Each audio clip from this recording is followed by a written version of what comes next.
Bonjour à tous, j'espère que vous allez bien. Aujourd'hui on se retrouve pour une toute nouvelle vidéo et c'est également le début d'une série, comme je vous l'ai dit. À l'heure où sort cette vidéo, je suis en vacances, donc ce sont toutes des vidéos planifiées. Comme ça, moi pendant que je suis en vacances, je profite et vous avez des vidéos, comme ça tout le monde est gagnant. La série, elle est toute simple, c'est je note la saison des clubs sur la saison 2024-2025. C'est une série que j'avais déjà faite l'année dernière. Il y avait eu en tout, il me semble, 12 épisodes si je dis pas de bêtises. Là, pour cette année, on repart avec 14 épisodes. Je tiens à préciser que tous les épisodes sont disponibles sur mon site internet que je vous mets en description et il y a des jours d'avance. Alors je sais pas combien il y en aura. Si vous voulez voir en avance les autres épisodes, vous allez sur mon site, le lien est en description. Juste avant de commencer, n'hésitez pas à liker la vidéo, commenter, la partager, de vous abonner et d'activer la cloche. Vraiment, ça m'aide énormément, donc merci à ceux qui l'en feront. Pour ce premier épisode, on va bien évidemment noter le FC Barcelone. Donc je rappelle que pour noter la saison d'un club, on revient d'abord sur les transferts qui ont été réalisés par le club, c'est-à-dire les départs et les arrivées. On parle bien évidemment de ses résultats tout au long de la saison, compétition par compétition, et on parle aussi de son jeu pour enfin après avec tout ça attribuer une note finale. Donc on commence par le mercato du Barça. Au niveau des arrivées, c'était très restreint avec Olmo qui arrive pour 55 millions d'euros, Pau Victor pour 2,7 millions d'euros et enfin Szczęsny qui arrive de sa retraite libre en cours de saison avec la blessure de Ter Stegen. Concernant les départs, là c'est un peu plus chargé puisque on a Victor Roque en hiver pour 25,5 millions, Mikayil Faye pour 10,3 millions, Julián Araujo pour 10 millions, Chadi Riyad pour 9 millions, Clément Anglais pour 3 millions, c'est un prêt payant, Marc Gouillou pour 6 millions, Dest, Gundogan, Sergi Roberto, Marcos Alonso partent tous libres et enfin Alex Vallier et Roméo sont prêtés. Concernant le bilan de ce mercato, c'est qu'on voit quand même qu'il y a beaucoup de départs et peu de recrues. C'est un mercato qui est assez décevant parce que notamment il y a eu l'échec du dossier Nico Williams, mais aussi on peut le dire la perte d'éléments importants comme Gundogan, Cancelo ou João Félix et aussi aucun de ces trois joueurs n'a été remplacé. Donc c'est un mercato vraiment décevant et même inquiétant malgré la venue de Hansi Flick, le nouveau coach du FC Barcelone. Concernant la saison, le premier trophée à aller chercher pour les hommes de Flick, c'est bien évidemment la Supercoupe d'Espagne. Et tout commence bien avec une victoire 2-0 contre Bilbao sans trembler en demi-finale. En finale, on fait face bien évidemment au Real Madrid. On ne fait qu'une bouchée de ce petit club avec une leçon de football et un score final de 5-2. Le premier trophée remporté par le Barça. Le prochain trophée, c'est la Coupe du Roi. Le premier tour est plutôt facile contre Barbastro avec une victoire 4-0 sans trop de difficultés.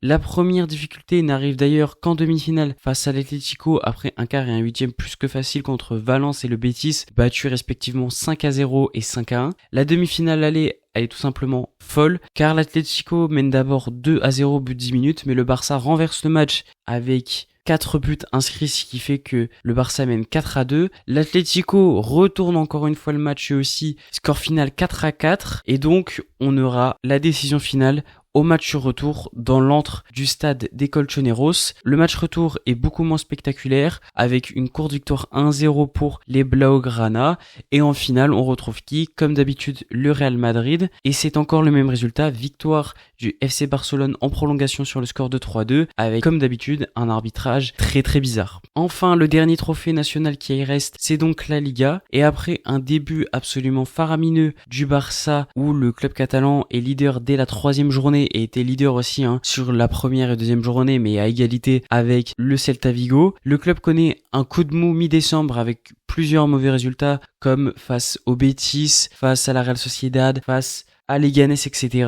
Ce qui fait que le Barça perd sa place de leader et permet également à l'Atlético de revenir dans la course au titre. La seconde partie de saison, elle est quasiment parfaite et le Barça se voit sacré champion avec notamment 2 victoires contre le Real assez faciles pour l'aller 4-0 au Santiago Bernabéu et plus dur notamment encore une fois à cause de l'arbitre 4-3 pour le Classico retour. Il ne reste donc plus que la Ligue des Champions et après une phase de Ligue très réussie avec une belle seconde place acquise et notamment 6 victoires et un match nul pour une seule petite défaite, c'est le club portugais de Benfica que le Barça retrouve après les avoir déjà battus en phase de Ligue sur le score de 5 à 4. L'aller est très difficile puisque les Catalans sont vite réduits à 10, mais le club blaugrana s'impose quand même avec une victoire 1-0 et une frappe magnifique de Rafinha, et le match retour n'est qu'une simple formalité avec une victoire 4-1. En quart, l'adversité ne monte que très légèrement puisque c'est Dortmund que le Barça affronte. Le match aller termine déjà cette opposition puisque après une victoire 4-0, tout semble terminé.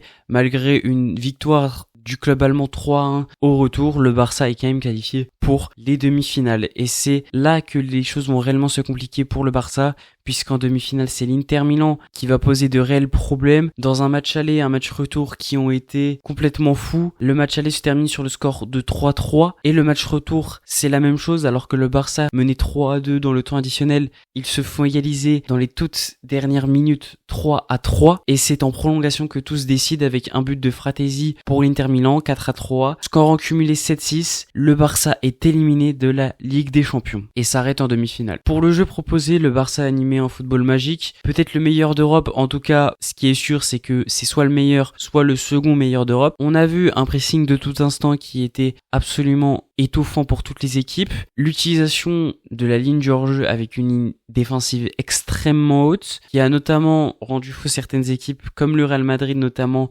lors de leur première confrontation. Les Blaugrana finissent d'ailleurs meilleure attaque d'Europe cette saison. Pour la note finale, j'attribue la note de 18/20. C'est une saison quasi parfaite, alors que tout indiquait que ça allait être plus que compliqué pour le Barça cette saison. Flick a tout changé dans cette équipe, jusqu'à quasiment remporter tous les trophées, mais il manque la petite cerise sur le gâteau, le Saint Graal, la Ligue des Champions, qui ne permet pas au Barça d'avoir cette note parfaite. Voilà, c'est la fin de ce premier épisode. J'espère qu'il vous aura plu. Normalement, tous les 2 jours, il y aura un nouvel épisode. N'oubliez pas de me follow sur tous les réseaux, que ce soit TikTok ou Insta, où je republie des segments de mes vidéos. Donc vous prenez celui qui vous arrange et vous le regardez. Je suis aussi bien évidemment sur Twitter. Je vous mets tous les liens en description. Vous n'avez plus qu'à cliquer pour me follow. Et moi, je vous dis tchuss.